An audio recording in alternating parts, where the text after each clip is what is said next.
Sejam bem-vindos à Terra 1 do Multiverso DC, eu sou o Fernando. Vamos falar sobre a Warner Bros.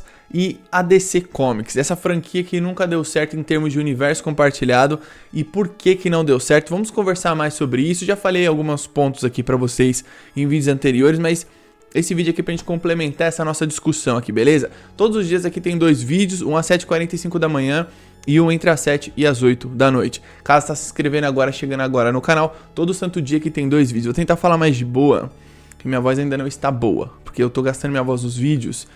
Aí depois outro dia acordo com a voz ruim, fico com a voz ruim aqui falando pra vocês, mas enfim. Vamos falar aqui sobre o porquê que não deu certo. Primeiro, se você voltar no tempo lá atrás, a Warner Bros. Estava fazendo o Man of Steel.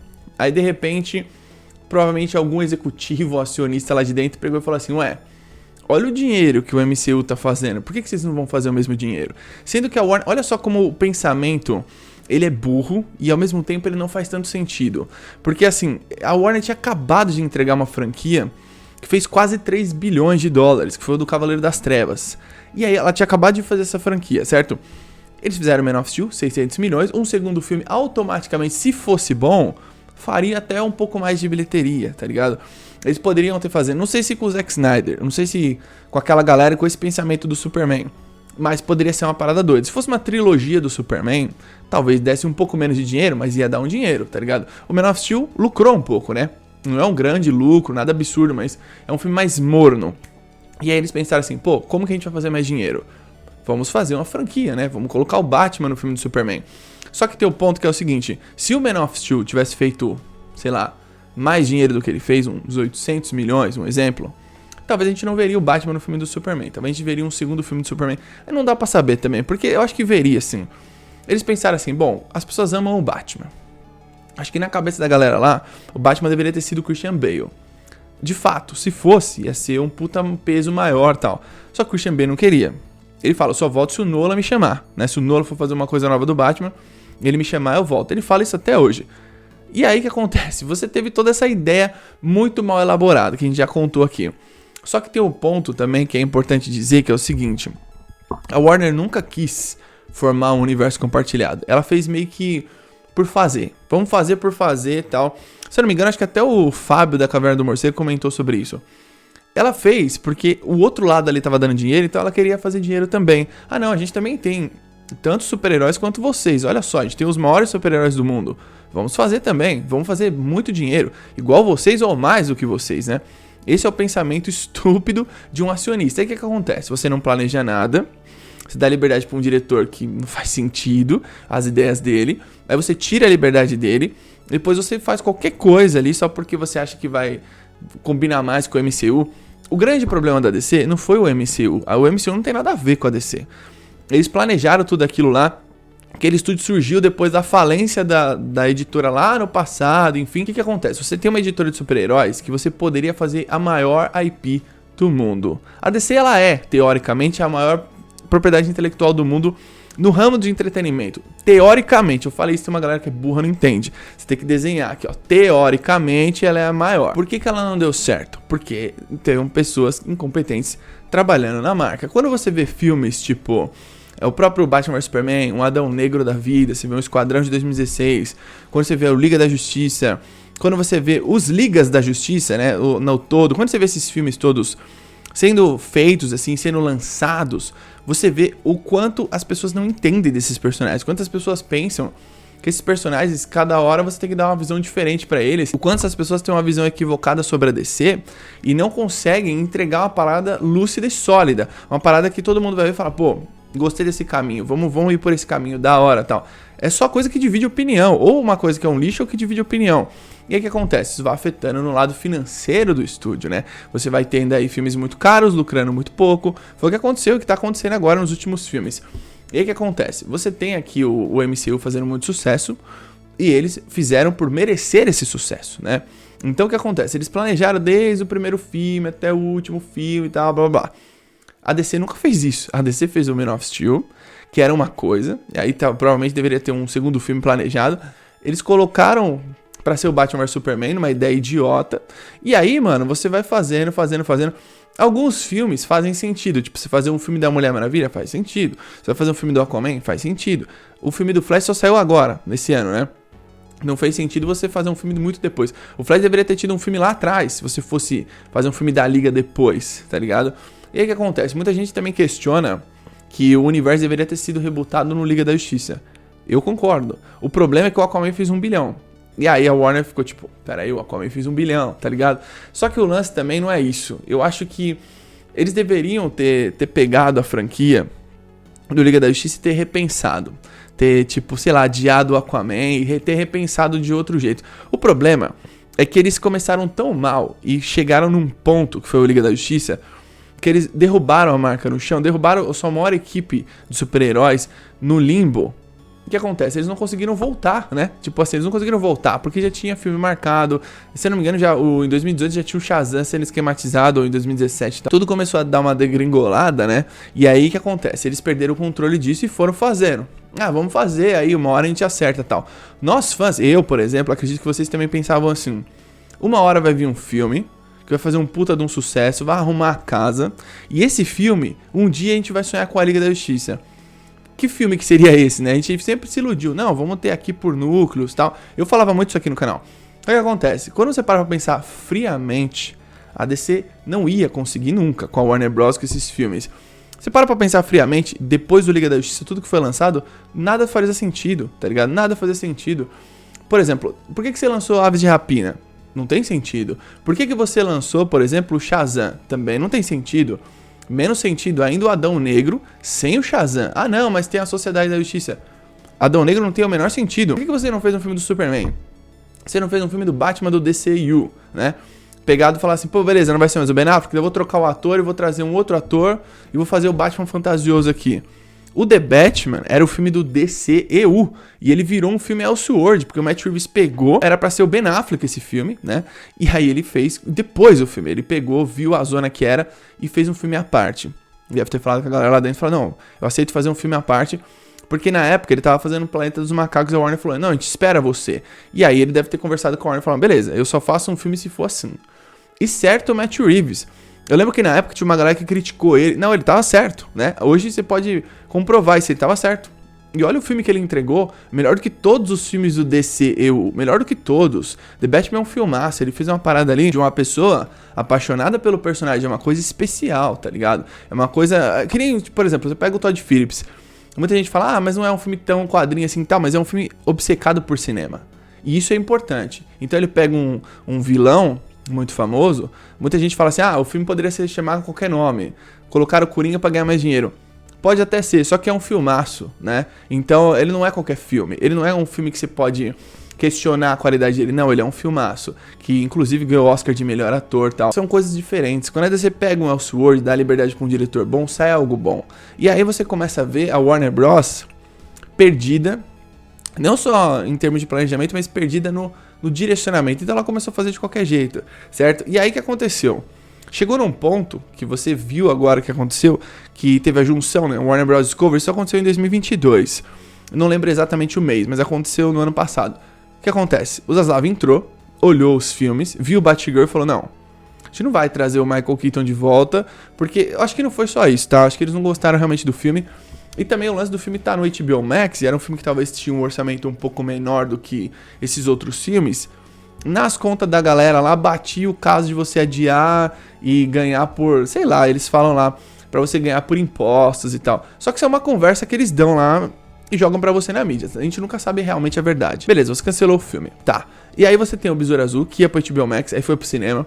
Então a galera não sabia o que fazer, tá ligado? Tipo, quando você vê esses redirecionamentos, não, esse filme vai pra cá, esse filme vai pra lá. The Flash era pra ser lançado em 2021, se eu não me engano. E aí ele foi pra 2023. Então, assim, você tem todo essa falta de organização que preocupa o fã. O fã fica preocupado. E o que acontece? A mídia começa a falar muita coisa negativa da DC, com razão. Muitos fazem muito sensacionalismo pra ganhar clique e tal. Pega até rumor, eu sei disso, que vocês já estão cansados disso, mas tem uma parada que é muito doida, assim, que a DC se auto-sabotou, né? A DC não, a Warner auto-sabotou a DC.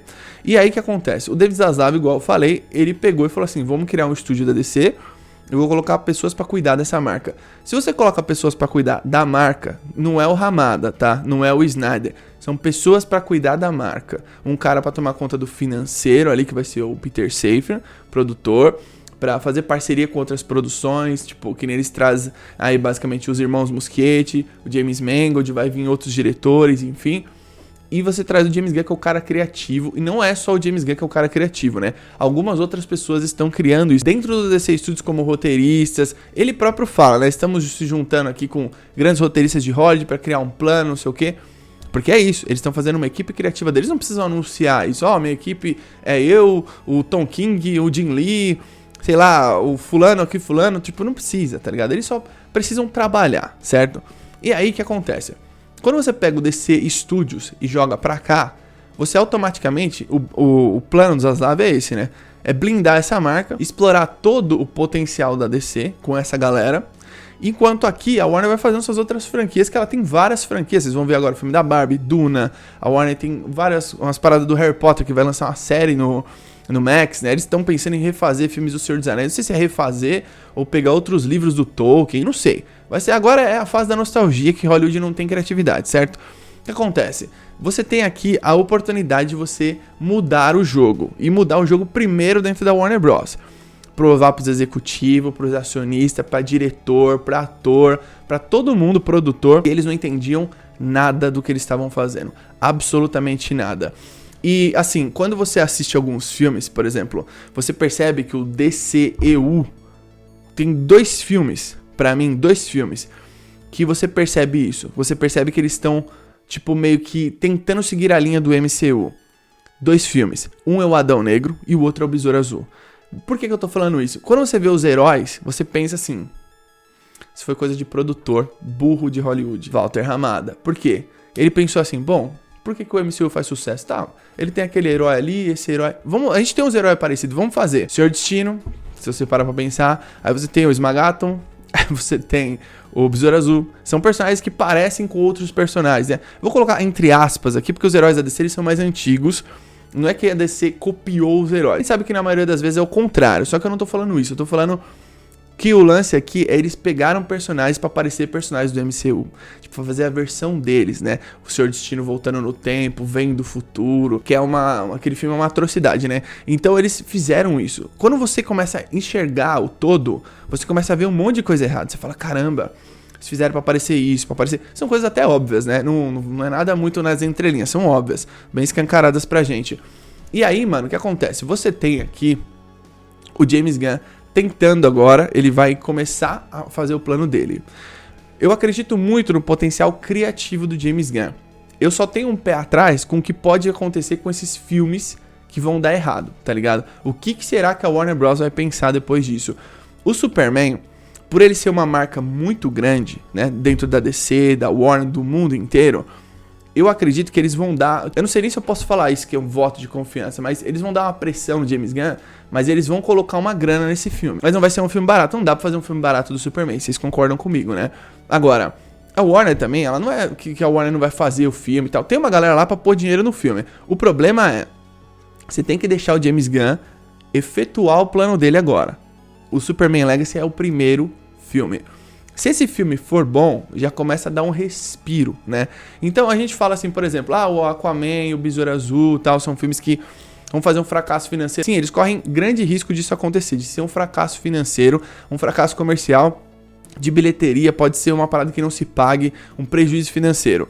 Mas ao mesmo tempo, o Superman Legacy, ele tem a oportunidade de fazer um sucesso financeiro, um sucesso comercial, né? Então, assim, eu vi um amigo, uma vez ele falou assim, tudo bem se o filme fizer 700, 600 milhões. É verdade, tudo depende também de quanto eles gastarem no filme. A DC aqui é uma franquia que tá em baixa. Vão vir os melhores do mundo em 2025 pra tentar reerguer essa franquia. O Joker vai fazer o dinheiro dele lá, não tenho dúvidas.